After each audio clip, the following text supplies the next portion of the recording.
పోటీ చేయి, ఎన్నికల్లో నీకు అండగా నిలబడతా అని నాకు మాట ఇచ్చి పార్టీ నన్ను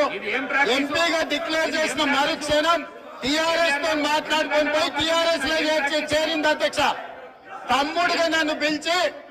మల్కాజ్గిరి పార్లమెంట్ లో ఎన్నికల్లో పోటీ చేయమని నన్ను ప్రోత్సహించి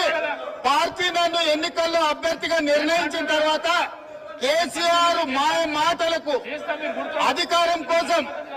కాంగ్రెస్ ను వదిలి టీఆర్ఎస్ పార్టీలో చేరి మంత్రి పదవి పొంది తమ్ముని మోసం చేసింది కాబట్టి ఈ రోజు నమ్మొద్దు అని కేసీఆర్ కి చెప్పిన అధ్యక్ష. ఇది నిజమా కాదా సబితక్కను గుండె మీద చేసుకొని చెప్పమని ఉంది. నన్ను మల్కాజ్గిరిలో పోటీ చేయి కాంగ్రెస్ నుంచి, నీ ఎన్నికల్లో నేను గెలిపించే బాధ్యత తీసుకుంటా నాకు చెప్పి నేను ఎన్నికల్లో నిలబడాలని డిక్లేర్ అయిన తర్వాత కాంగ్రెస్ ను వదిలేసి టీఆర్ఎస్ లో చేరి మంత్రి పదవి పొంది ఈ రోజు వచ్చి మా